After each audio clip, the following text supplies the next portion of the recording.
Welcome to Fake Presidents, a real podcast about, well, you know. Each episode, we will take a deep dive into a fictional American president from popular culture to see just how much fiction there really is. I'm Eric Buckman, a former political consultant turned television writer. And I'm Ben Oren, a former journalist, sometimes speechwriter, and all-the-time TV producer.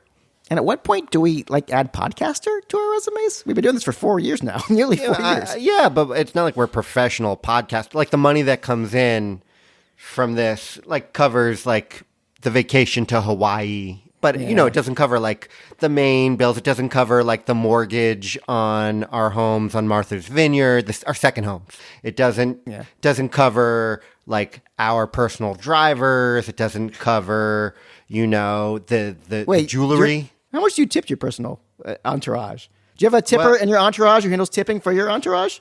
With my entourage, I prefer that the tips are more like tips on life so that they could start their own entourage. Yes. That's in your other podcast, the 4-Hour Entourage. Yeah. Where you tell people how to. Anyway, and today we're watching reruns. Yeah, reruns. I mean, it's our President's Day special.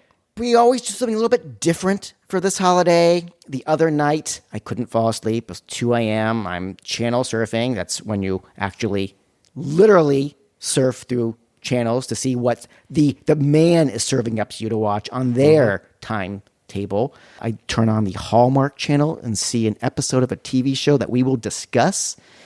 I'm surprised to see that a fake president comes on the screen in this episode of TV from the 1980s that I would not have watched when I was young because it was not a show really for, elementary school kids.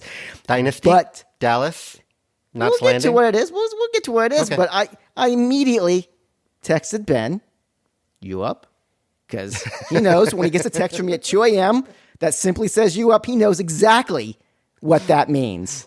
Yes, I do. It means I was watching TV and saw something with the fake president. Yeah. So I watched this episode of TV. I saw a fake president in it. I texted Ben. I'm like, this is it. This is our President's Day weekend special. Let's look for some classic TV episodes from yesteryear that have in their IMDb pages one-off presidents. We don't know if they have any speaking lines. We don't know how big their role is. We don't know if they factor into the plot, but we just know that somebody was cast as a fictional American president in these old TV shows. Maybe some not so older than others.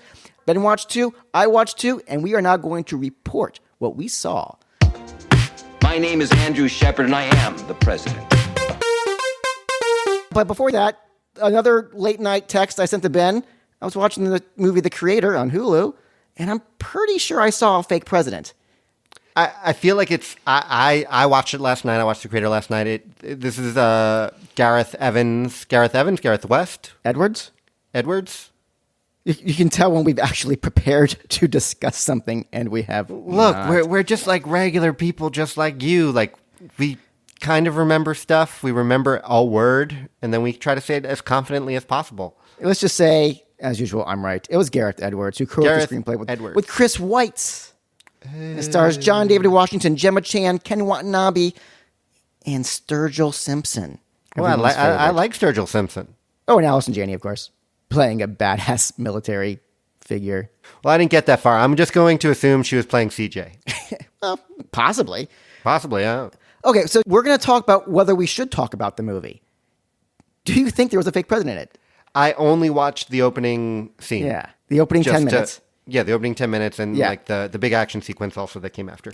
It opens up For All Mankind style with kind of the catch you up on the fake history of this alternate timeline, which I did not realize was an alternate timeline. I thought it was just a movie that takes place in the future.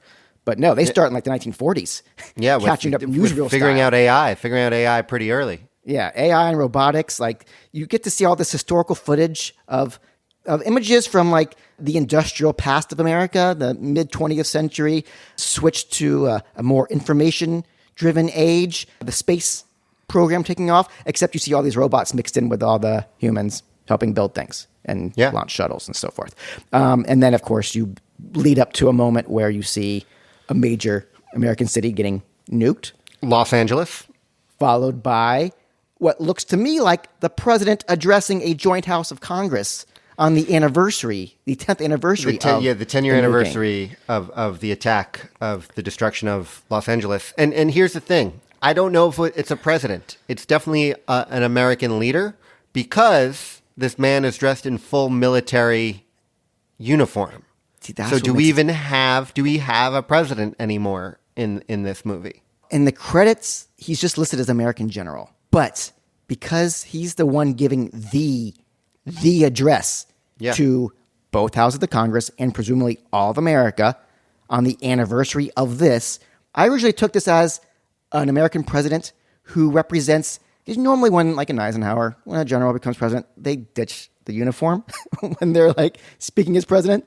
And this guy did not. So to me, it represented a more militarized America, where at the very least, the population wanted a military figure in that role so he could still be elected. And he is choosing to disregard the civilian aspect of being the civilian commander-in-chief and embracing the commander-in-chief part of being commander-in-chief. Or there could have been a full-blown military coup following the attack on Los Angeles. They talk about how they've removed AI and the AI bots from America. Oh, yeah. That had to have been a pretty intense fight. I don't know. Maybe some people, they like their AI buddies. Oh, maybe yeah. they fought alongside them. Who knows? There could have been a, dare I say, a civil war. Oh, there could have been. And the military came out on top, and there's an American leader. But human this man military. may not have the title. I don't know if he's human. There might be a huge twist at the end. Oh, yeah. Maybe they all have those little Elon Musk Neuralinks in their head. I wonder why the AI decided to attack Los Angeles. Well, I think that's a reveal for later in the movie. Because of all the AI writers. It's all AI writers for like Hollywood blockbusters, and like the AI writers just like were fucking fed up with the notes. They're like, "What do you mean you want me to ground, Sonic the Hedgehog Part 5? Like, I'm not. I can't do these notes anymore. I'm not gonna fucking listen to you. Hit the button."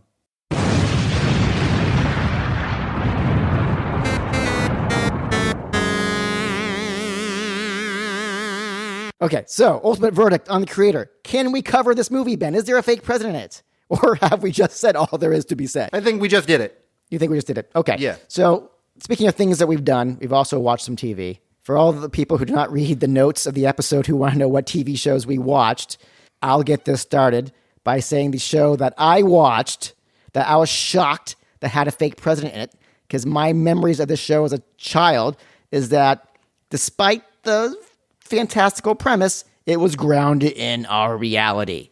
Okay. And that TV show is Michael Landon's Highway to Heaven.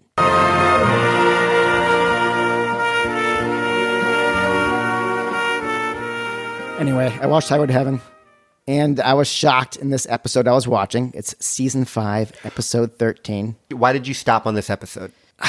Because it's a show that, as a kid, was always too boring to watch.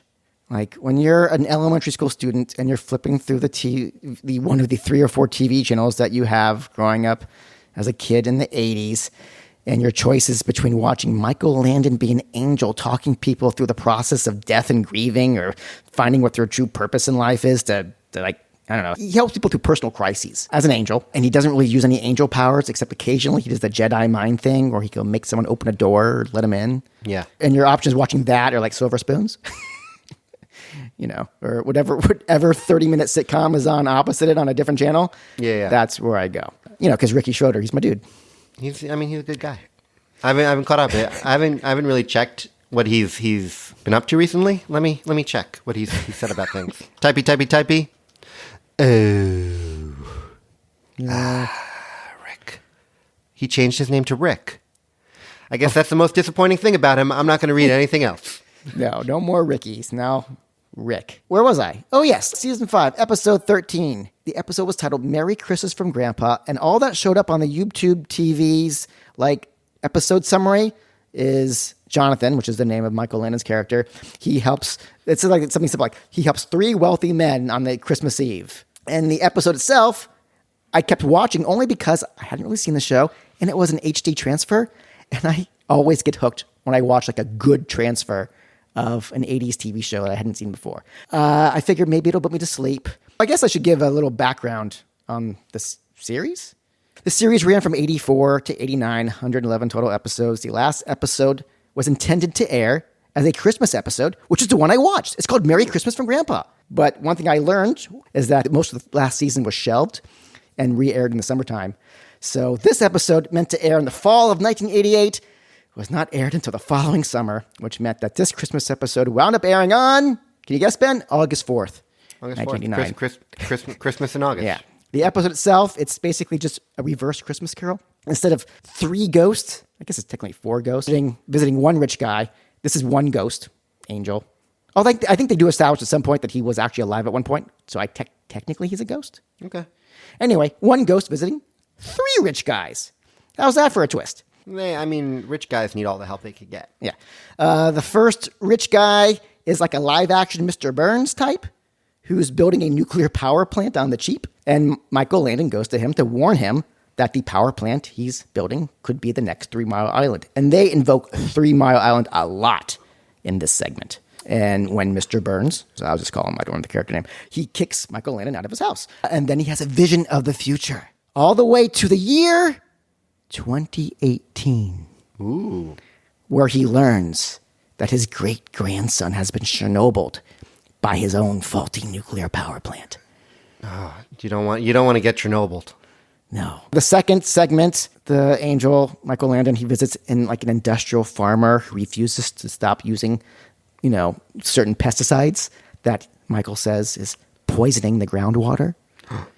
Yeah. And then that farmer has a vision of the future, also to approximately the 20-teens, where America has no drinkable water left. And it's all Mad Max with people shooting each other over water rations. Ooh, that sounds like fun.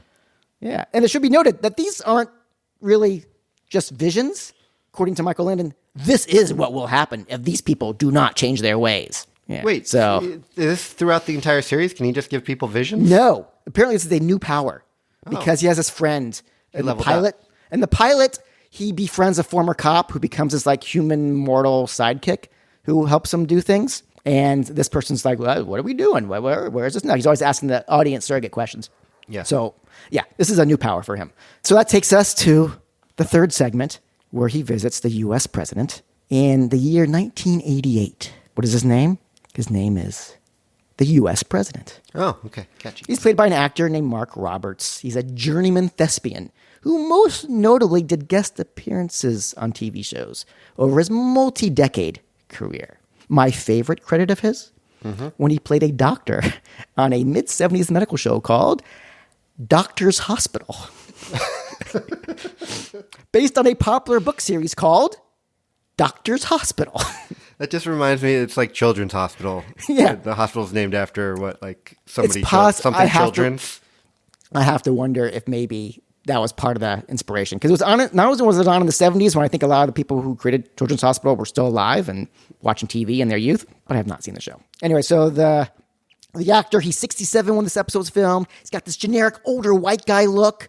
He's basically playing not really a stand-in for Ron or even for George H.W., who might have, by the time it's being filmed, was considered like an heir apparent. It would have been filmed, in 88. Yeah.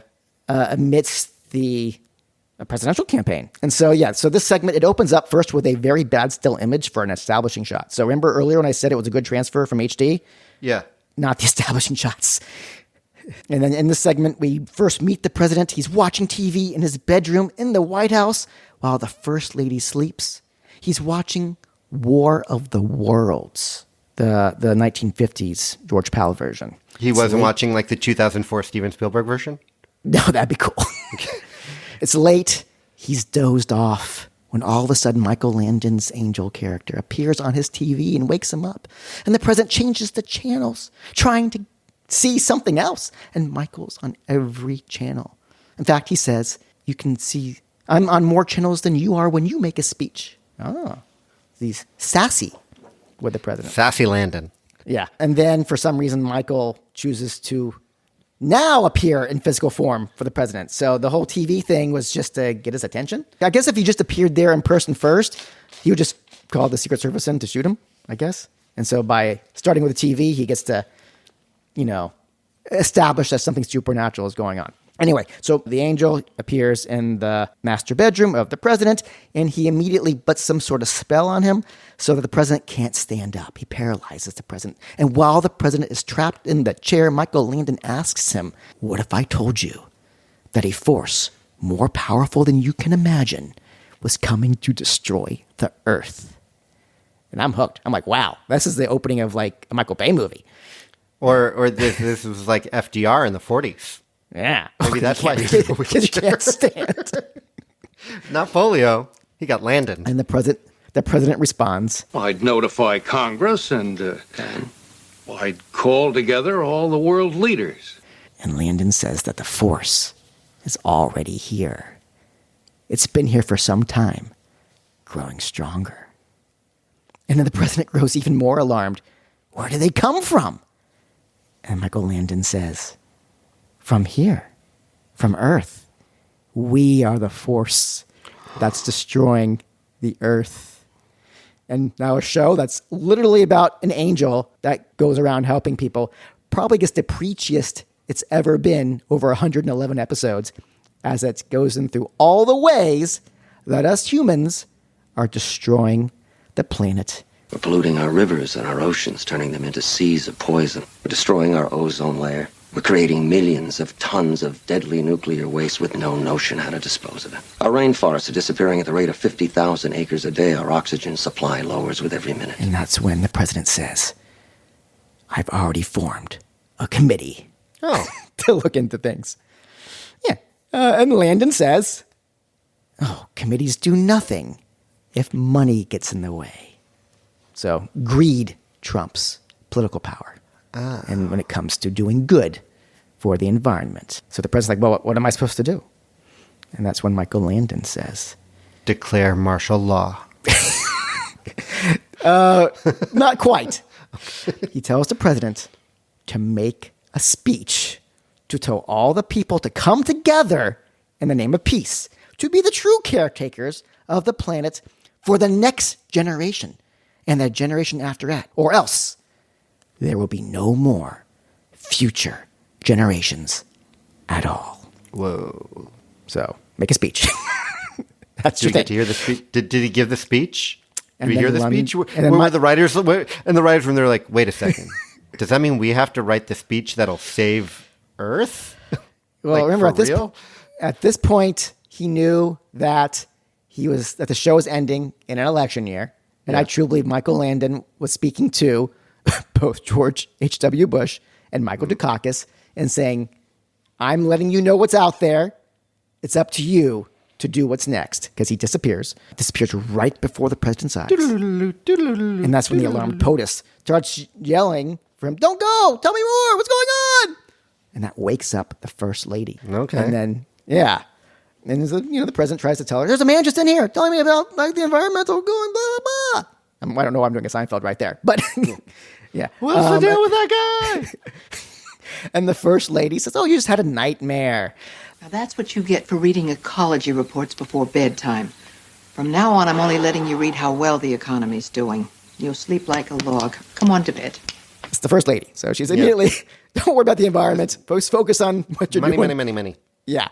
Basically, it's what Michael Landon said. People don't care about money.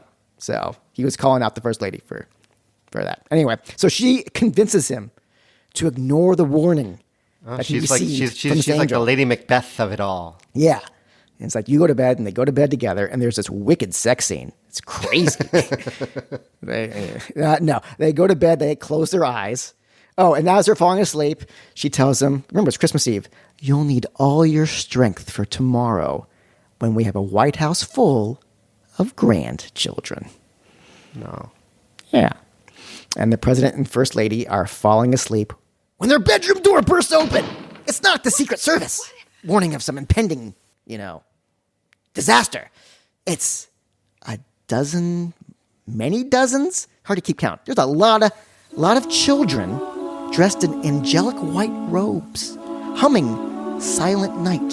Start to kind of creepily. Like the doors burst open loud and the kids kind of almost tiptoe in. Are they children angels? Michael then appears.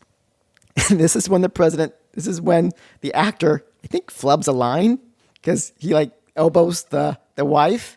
And instead of saying, that's the man from my dream, he says, it's him, the man of my dreams. It's him, the man of my dreams. And then the children start to disappear. And that's when Michael Landon says, these would have been your great-grandchildren. And then more children disappear. And these... Wait, he has the power. He has the power of showing ghosts of kids. Are they like ghosts? Or are they apparition? What is it at that point? It's hard to say if even the president and first lady are even still awake. There's alternate timelines that he has access to?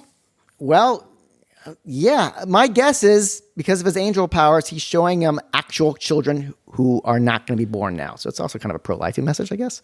Well, why doesn't he just go hang out in that timeline instead and leave this timeline alone? If there's two timelines and one's working out, just hang out there. Fuck these other people. I don't know. I don't know why he cares so much about the people on Earth. I really don't know. It feels like a lot of effort. A lot of work. When there's all these other timelines where everything's awesome. Where the stuff didn't happen. Anyway. No, and then more kids disappear. And Michael Landon says, these were your great-great-grandchildren. And then more children disappear. And like at one point, one of the girls says to him, Merry Christmas, great-great-great-grandfather.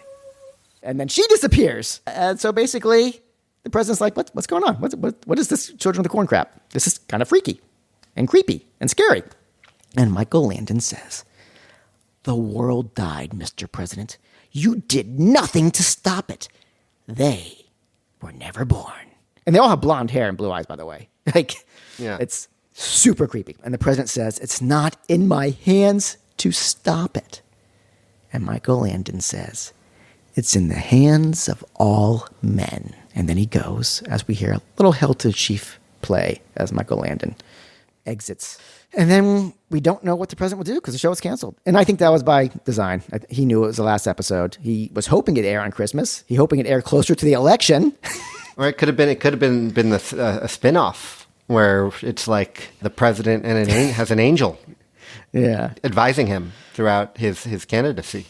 But anyway, that is the last ever episode of Highway to Heaven featuring a fake president. And I was like, okay, what other TV shows I was especially thinking the 80s when I was like, oh, is Airwolf a fake president? Knight Rider? Dynasty, which kind of does. I think one of the characters has a dream sequence where they become president at some point. But I emailed Ben, Ben, let's find some more. We split up 4 shows that we identified as likely having a fake president. And Ben watched the next one. Get off my plane. Yes. I was assigned. We didn't, you assigned these episodes. It was random. We basically found 4 titles.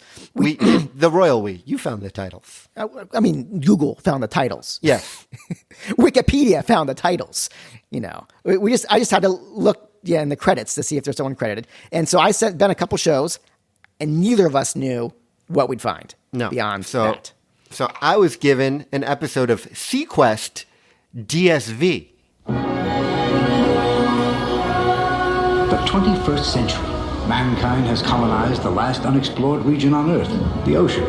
As captain of the Seaquest and its crew, we are its guardians. For beneath the surface lies the future.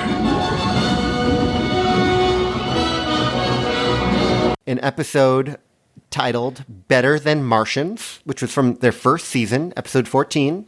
This aired on January 2nd, 1994. And I watched this on Roku. Which wasn't around in 1994.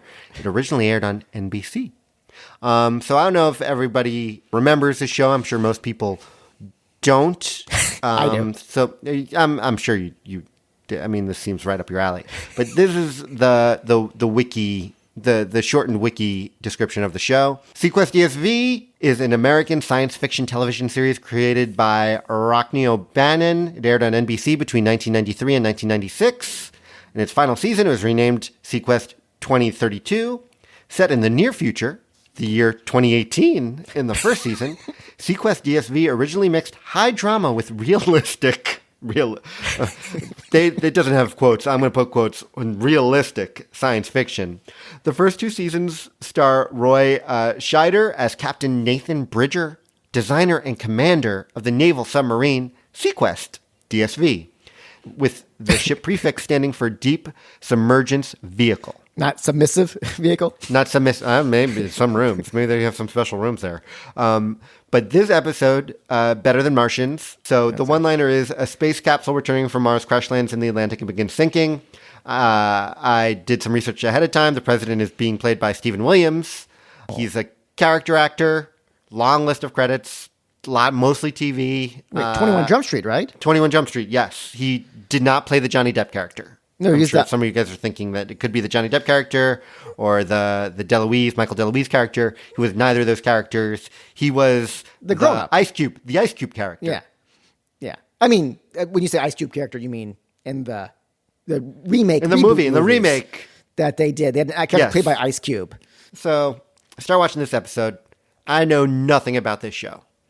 But what I soon find out is just watching the titles, the opening title sequence, where you meet all the actors. A fucking dolphin is in the opening title sequence. And it's they're Darwin. Like, Darwin. Yeah. And Darwin. Yeah. And who's Darwin's best friend of the show? Jonathan Brandis. Yeah, Jonathan Brandis. Sad story. I don't even want to talk about that. Ted Raimi is on the show. And this actress from 90210, Stephanie Beacham, who played Iris McKay, Dylan's mom. She's on the show as a scientist. So the episode starts. Oh, and there's like a one-liner at the end of the opening title sequence where they're like, for beneath the surface lies the future. Oh, that's the pitch. Yeah. The show takes itself very seriously. Yeah. Well, because the other way to sum up the show is to say it's Star Trek in the water. It's Star Trek underwater. It's Star Trek underwater. That's it. It's a giant ship going to places. They were like, well, we can't actually have like an alien, so we'll make this fucking dolphin be able to talk. But it's not like a smart dolphin. He talks like a toddler. I don't know why they wouldn't make it like a smarter dolphin. Does the dolphin get smarter as the series goes on? I think what they're trying to say is all dolphins are that smart, and we just can't talk to them. That smart. They talk like this. I'm dolphin. It's like Jar Jar Binks, the way the dolphin talks. Lucas, what is Mars? Anyway, episode starts with the Wayfair crew. That's the name of the ship that took people to Mars. They don't fly a shuttle, but they re-enter the atmosphere in like this large capsule, and they crash into the Atlantic Ocean, and they're presumed dead. So it's a human. Yes, human mission. crew, human mission to Mars. They went to Mars. They came back. They've been gone for like 3 years. Crash land. Got it. Into so no the talk Atlantic. of aliens. No, not Got yet. it. Okay. The president needs that capsule back, and they got the Seaquest just floating around the oceans. So they're like, let's give it to them. The president tells Bridger, I'm sure you're aware of Southeast Asia's bitter war over ocean floor mineral rights. Of course. Every vessel passing through the area gets fired on by one side or the other. I've received assurances by all sides that no one will stand in your way. But this is now a military recover. Your vessel's been loaned to me for the next 10 hours. Hell, it was our tax dollars that built you. He tells them, just do it my way. Just do it my way. Okay. So this president takes no guff. He wants whatever's on that capsule in American hands. Yes. Okay. And not in Southeast Asian hands. Yes. Specifically, like kind of Vietnamese hands, because there's like we're coming back to the Vietnam War left and right. It's like the Creator, There's still a struggle going on in Vietnam. Perhaps it's New Asia. I don't know. Maybe it is part of the larger Creator universe. So Richard tells Ted Raimi to bone up on their Vietnamese in case they need to talk to anybody. And literally like 2 seconds later, this dude's reading a book that's mocked up to say conversational Vietnamese. It's like, this is the future. This is like this was done. Yeah. This was shot in like the early 90s, and it takes place in the year 2018. Yeah. And it's not like they must have had some sort of futurists or somebody employed on the show. How come nobody was like, look, they're just not going to just carry around books entitled Conversational Vietnamese. It was something like out of Hot Shots or something like that. It was ridiculous. Yeah. So interspecies communication is possible. We can make dolphins talk. Yes. We can put something on their brains to translate their into Darwin, hungry. Yep. But when it comes to human speech, it's still pick up the book. Pick a book. Look, before we go deep in this submersible, let's pile it up with as many books as possible. Every language. We don't know what languages we're going to need. Just like let's fill it up with everything. Because even though we have these computers, there's no way to put books on computers. No. So as the episode goes on, it turns out that they talk with the Mars crew. They're able to connect with the capsule. They're alive. It's filling up. The capsule's filling up with water. They're scared. And it also turns out that they did find signs of life on Mars. And also the captain of the Mars shuttle has a relationship with Bridger. They know each other from just being like big, swinging, adventurous dicks. Got it. And they both, there's a battle between them, a friendly battle over, what's more important. Oh, for the love of Stephanie Beacham. No, the battle's over what's more important for mankind. Going to space or going to sea. Got it. So it's Bridger versus Picard. Yes, pretty much. So as they're going to it's like a 10-hour submarine trip to get to them. As they go through the Atlantic, they have to like go through these minefields. Okay. And it's just like so much gobbledygook that they're talking. Like the show it's not science fiction. It's just like they might have been saying like, it's filled with Gilgood 5000 bash booms. They've been laid everywhere. You're like, okay. They do evasive maneuvers and everybody's like, ugh. And then it turns out they get to where they think the capsule is and they can't quite find it because the honing beacon fell off. And the POTUS comes back and he's like, how come you're not there yet? And they're like, because the honing beacon fell off. I don't know what to tell you, Prez. He's like, I don't want excuses. He says, I'm not interested in explanations. I'm not interested in explanations. It's like, well, you asked them a question, so clearly you're interested in some explanations. I feel like that's like a line from 21 Jump Street. Yeah. And he's like thinking that there was some stuff going on when they were going through the territory, that there's something going on with the Vietnamese. And when the Bridger tries to explain, he's like, don't give me attitude, Captain. Don't give me attitude, Captain. So he is like, maybe this is his audition that he sent in for 21 Jump Street. Because he is like, I don't want to hear it. I don't like your cowboy ways. You got to do things by the book. And they accuse Bridger of dragging his feet because of his competition with the space program. Oh. Yeah. Which is kind of like not fair at all. Like he's like this dude who's in this multi-billion-dollar submarine is just going to let these people die in a capsule, drown to death because it's like maybe they won't get more funding. That's kind of fucked up. If they die, it'll be good for me. So they finally get there. And while this is all going on, the Vietnamese president is telling his people to like, he made a promise to the president of the United States that everything will go okay. But there's like a colonel who's like, I don't know if he's a good guy or not. He's definitely not a good guy. He's a bad guy. Uh-oh. So he winds up taking hostages, like when some people from the boat, from the Seaquest go out to like do some other shit. They're able to kidnap them. Okay. Anyway, so the Seaquest gets to the capsule and the astronauts had already abandoned ship. And they tell the POTUS that the astronauts aren't there. And at this point, the president tells Bridger, I'm sorry the astronauts are gone, Captain, but the priority now are the core samples, the samples from Mars. They represent the efforts of 10,000 scientists. So somehow Jonathan Landis figures out how to track everything down by using magnets. Jonathan Landis? Jonathan Landis? Jonathan Brandis. Sorry.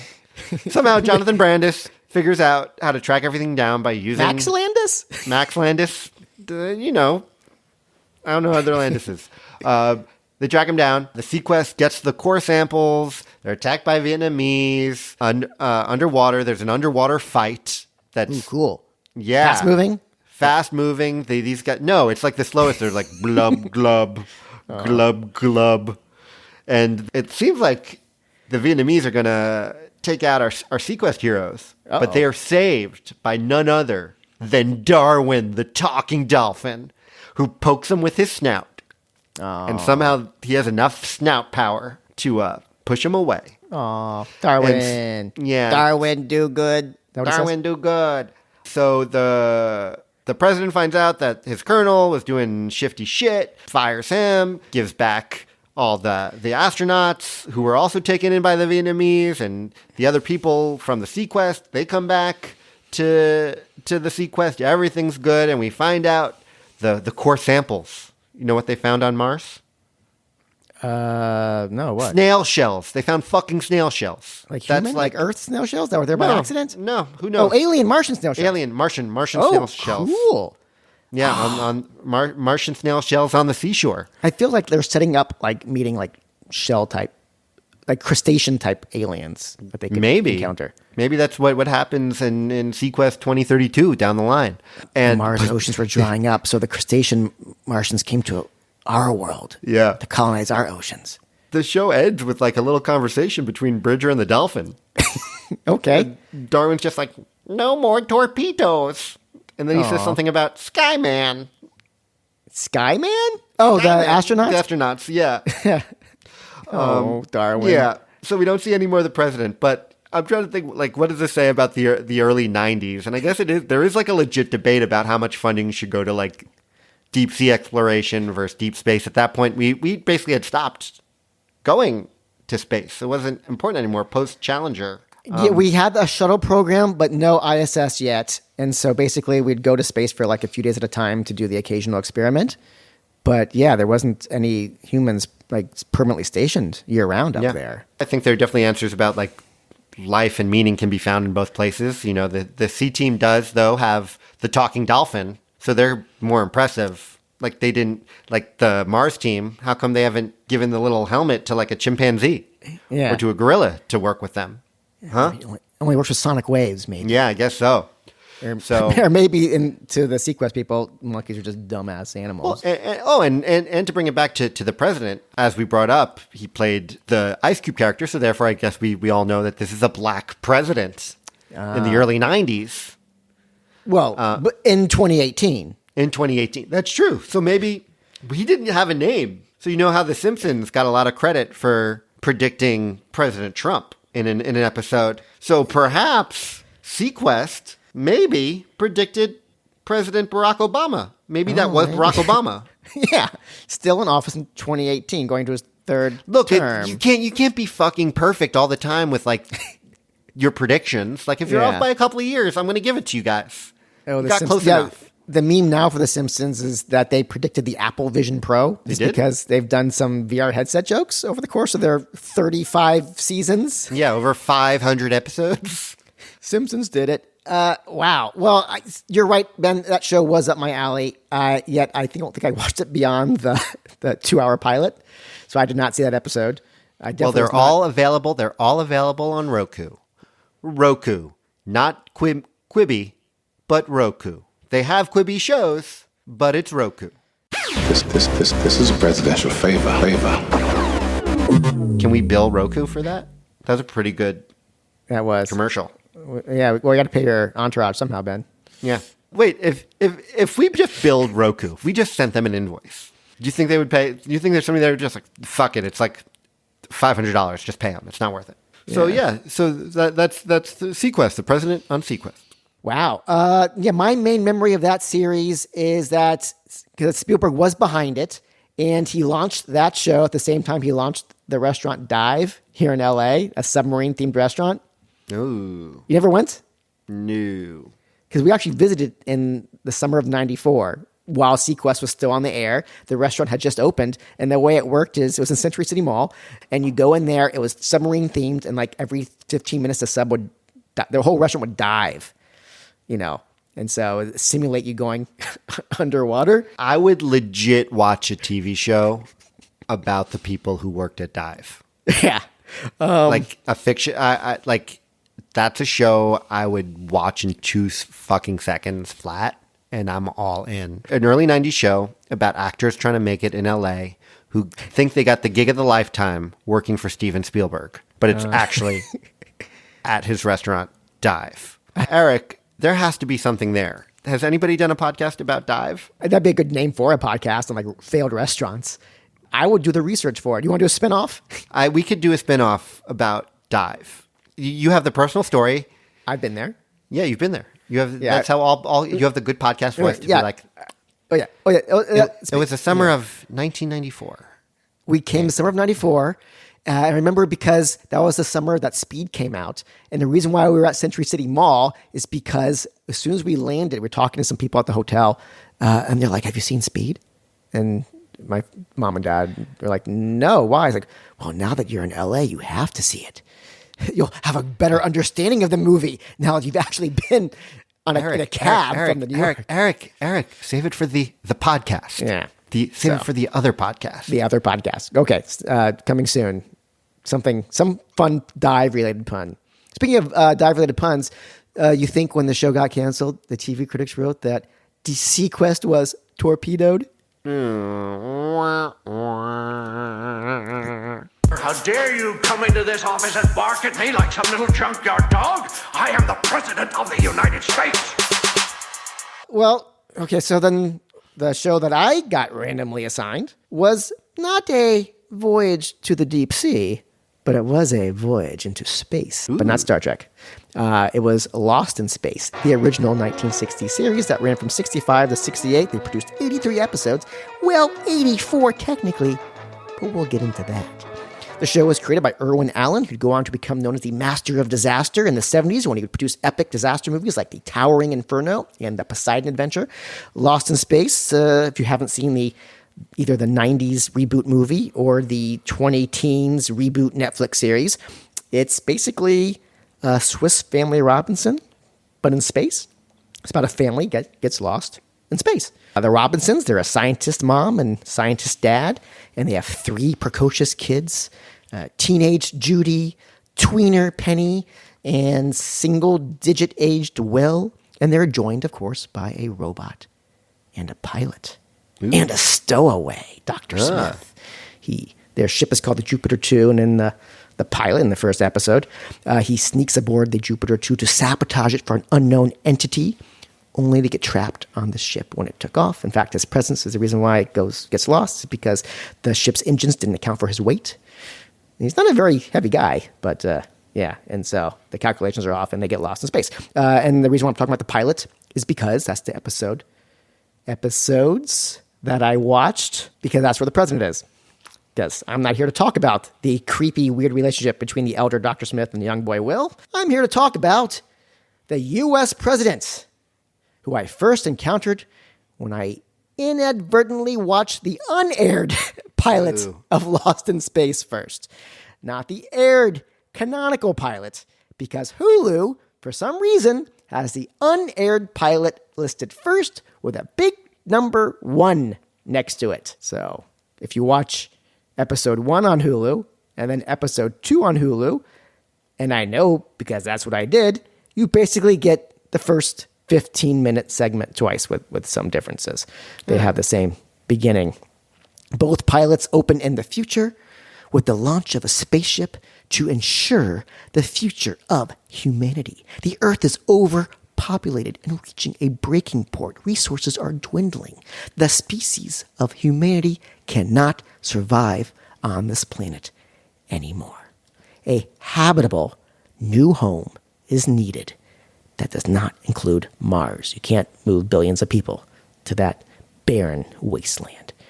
It's up to the Robinsons to find us a new home as the whole world watches. And do you know what year it is, Ben?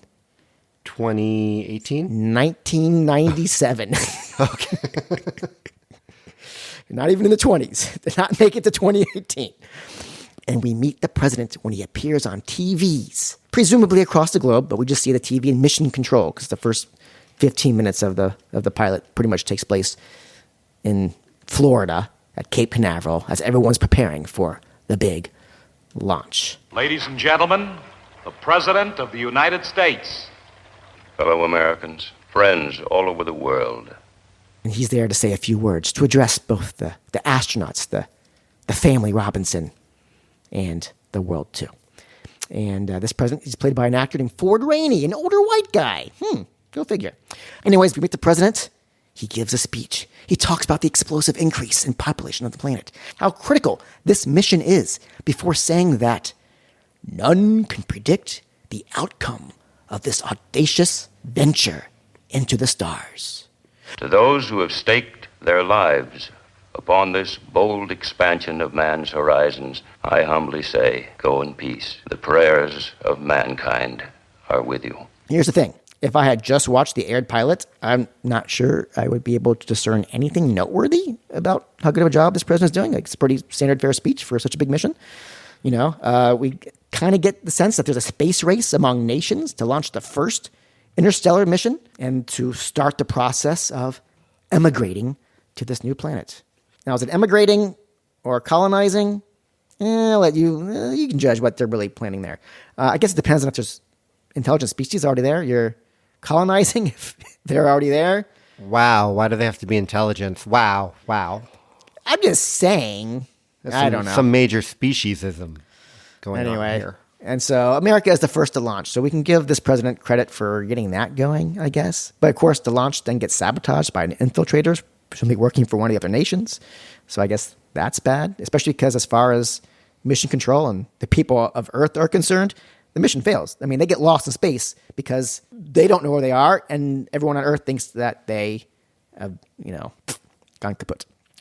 In the unaired pilot, though, the mission also fails, but not by sabotage. There isn't a race among nations to be the first to get to Alpha Centauri.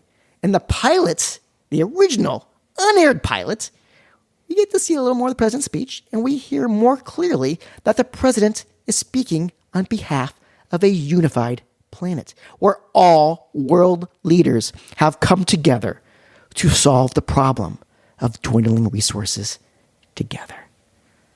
Just like Michael Landon told the president of 1988 to do on Highway to Heaven. So that's my theory. It's the same president.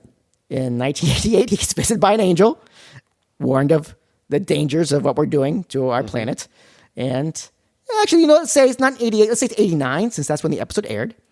And it's 97, so technically an 89 president could still be president at the start of 97.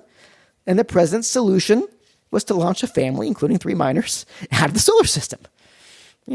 And so, that's all we really get from the president. What do you think it says anything about the time? What do you think they're trying to do with this president? It's just so weird because it was made in the late 60s as the real space program was going. But first they envisioned the 90s as being this way out there time period where Earth is not inhabitable anymore, and we're already having to do interstellar missions with cryogenic freezing involved. So we're kind of advanced in that way, which is not too dissimilar from what Star Trek was doing. Star Trek was also filmed in the 60s, and in the 90s they had the eugenics war that created Khan. He was the big villain who sent to space and cryogenic and whatnot. It's hard to say how much is being borrowed back and forth between the various sci-fi TV franchises of the mid-60s. Yeah. What's interesting is how, in the unaired pilot, there's a line where as they're talking about the family getting to go, the mom and the 2 daughters, this is when there's a line said by the Walter Cronkite type journalist. Marking the first time in history that anyone but an adult male has passed the International Space Administration's grueling physical and emotional screening for intergalactic flight. It's just a lot of chauvinism just kind of baked into the very premise of everything. No one can foresee that in 30 years, maybe it's not all about the age of man and what is it that the president says? The prayers of mankind to those who have staked their lives upon this expansion of man's horizons. I get that it's rooted in that 1960s machoism, but come on. How? Because I'm the goddamn president of the United States of America. So, Lost in Space, generic white guy, 1960s president. Maybe it's possibly connected to Highway to Heaven series finale. Who knows? Ben, what do you got? So I was assigned a half-hour sitcom. I'm not surprised. You gave it. You're acting surprised. You told me to watch this. Well, you demanded. I'm still you surprised. Said your exact words were, "You're going to do this, Ben. I have the pictures," and you then held up an envelope. Yeah. And I didn't even ask to see what was in the envelope. I was scared.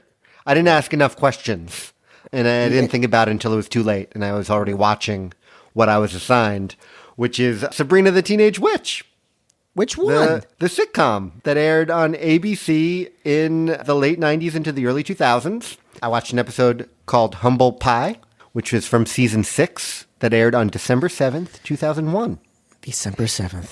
And I guess, I feel like most people are aware of Sabrina the Teenage Witch. It was a comic book, kind of like a spin-off of Archie. It existed within the Archie universe. Okay. About a young teenage witch named Sabrina and her adventures.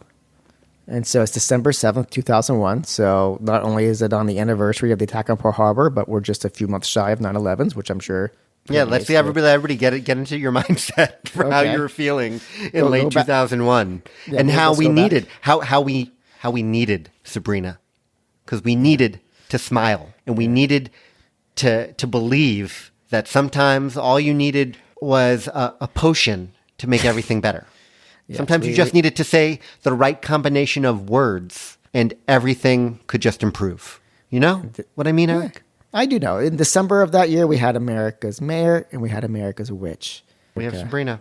Sabrina played by Melissa Joan Hart, beloved child actress from Clarissa Explains It All. Went on to do Sabrina the Teenage Witch. Went on to do Melissa and Joey, like 3 big shows, TV shows in her career. Long-running shows with barely a break in between, it feels like. Yeah. Maybe a few years. I feel like maybe there's like a Melissa Joan Hart Renaissance on its way. She's in Hallmark movies, right? She's got to be doing the Hallmark circuit. Probably, but we gotta bring her back to the half-hour space.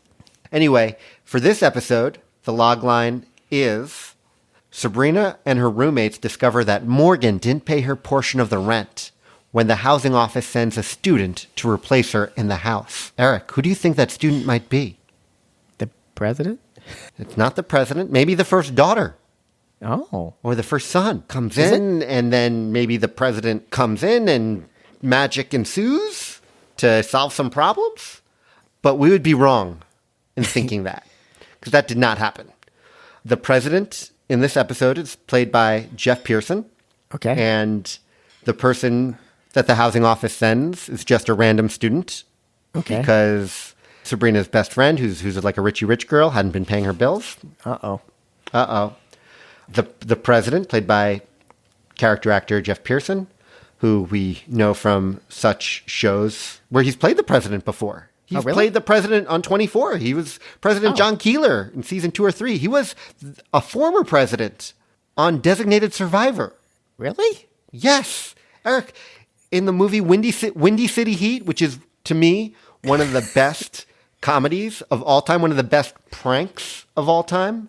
If anybody could get their hands on that movie, get their eyes on that movie, see it. There are more laughs per minute in that movie than anything else. It's an elaborate prank. I hear it's like the original Jury Duty. Yeah, except I guess in Jury Duty, you like the person. In this, it's a stand-up comedian that the prank is being played on named Perry, and you don't feel bad for him at all. So that makes every joke that much better because he's getting what he deserves. Got it. But Jeff Pearson is in it playing the president of show business that Perry believes is the actual president of show business. That's so crazy. So Jeff Pearson, lots of experience playing the president. So, of course, naturally, if you're casting a presidential role for Sabrina the Teenage Witch, you go for Jeff Pearson. Naturally. But here's the thing, Eric. Sabrina the Teenage Witch, at this point, she ain't a teenager anymore. The show's already been on for 6 seasons. Yeah, she's in college, it sounds she's, like. She's a college student. And the president who's dating her aunt. Wait, the president is dating her aunt? Yes. You'd be like, oh, the president of the United States is dating a witch. That's intriguing. But it I'm used to them being married to them. Yeah. Whoa. Fox News. But the president, he's not the president of the United States, Eric. He's President Wayne Banning, the president of the university that Sabrina and her friends attend. No. Yeah. No. Yeah. There's no president of the United States in this episode. What are you talking about? I watched the episode from beginning to end. And so maybe there's another president who might come in at the very end. Okay, list of actors who played the president. Yeah, go back to who played the president, Sabrina the Teenage Witch, Jeff Pearson, President Wayne Banning. Okay. And he's I mean, I'm saying he's just a university president. Being a university president can be a tremendous job. And some people would prefer that than being the president of the United States. But for this podcast, we only really talk about presidents of the United States of America, the fictional version. I'm sending you a screenshot where you will see very clearly that on Wikipedia, next to Jeff Pearson's name, it lists all the American presidents that he's played. President John Keeler, President Wayne Manning, and former President Cornelius Moss. I guess basically, I don't know whether if we can trust Wikipedia for anything anymore. I don't know who's fact checking Wiki, but somebody needs to. Well, I just have to know. I feel like the only obvious solution to this dilemma is for you just to keep watching Sabrina to see what happens next, because Wikipedia can't be wrong. At some point, he has to become president of the United States. Are you saying we should do a Sabrina the Teenage Witch rewatch podcast, Eric? There has to be a dozen of those. Or at is least our podcast network blowing up today? We have to somehow rope this back into politics somehow. Can you at least tell me what Bill Ackman would think about this college president? I think he'd be pretty supportive. There are no protests, no walkouts in this episode. He's a white guy. Nobody. I heard no chants. Okay. No genocidal chants. So he keeps this college campus. It seems to be pretty respectful. Any plagiarism in his past? I'll have to do a deeper dive. I'm gonna write a letter to Melissa Joan Hart. I'm sure she has all the props. I'll ask her, do you happen to have President Wayne Manning's thesis on you? Could you send it to me? I'd love to check it against what else had been written at the time. I just want to make sure that there's no plagiarism involved with this fictional president on your show, because I feel that would look really poorly on you. And Melissa, I think we need to get ahead of this problem. Yeah, before it's too late. And then she'd be like, whoa. I'd be like, no, that's from Melissa and Joey, and that's actually stolen from Blossom. Whoa, that's amazing. Sorry that you had to watch an episode of Sabrina for nothing. Damn you, Wikipedia. Like I said, audience, we didn't know what we're in for. Out of 4 TV shows that Wikipedia said had a fake president, 3 of them, in fact, did. So everybody remember, you can only trust Wikipedia 75% of the time. Yeah. This is one of our rare morning shoots, so I'm going to go eat breakfast. Nice. I think I'm going to have a bite to eat, have some more coffee, get back to work. But everybody, you know what? Everybody have a safe President's Day. Our podcast was produced by us. Yes. Written Hosted by us. Written by us. Other people did other stuff. Yes, the music. The music. Who did that? Johnny Sadoff did the music, and the artwork, I believe, was by Ann Hecker. Ann Hecker. How can they reach us, Ben? On email. You have an email account? Yes, we do have emails. fakepresidents@gmail.com. You could also find us on lots of various podcasting listening companies. If you just look for fake presidents or fake_presidents on various social media, things were there. I am still on Threads and Blue Sky. In fact, Blue Sky, you no longer need a code. So for a while, I was about to ask. I wanted that code. Now it means nothing anymore. Yeah, any listeners who emailed us, I was going to give a code to. But now anyone can just join up. Rate, review, subscribe. We like. Oh yeah, that's it. Oh yeah, please do that. Please. It's been a while since we've gotten a new one of those. Those really help a lot. Yeah. So I think that's it. Yeah. Bye. Okay. Bye.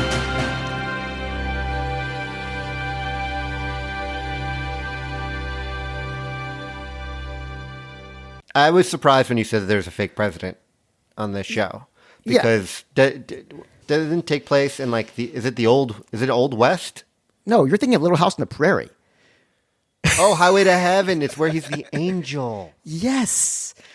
But that would be fun if Little House on the Prairie had a fake president, because it's super ballsy to do a period piece that all of a sudden has someone a fake president. Yeah, like not Rutherford B. Hayes or Grant. No, or what if they go like the full M. Night way with it, and it's like it actually all takes place in the year 2023. Yeah, and they're just living in this old timey area, and they have no idea that the rest of the world has moved on. They live in what was it, Williamsburg? What's the part of Virginia where they still do all the reenactments? Yeah, Williamsburg.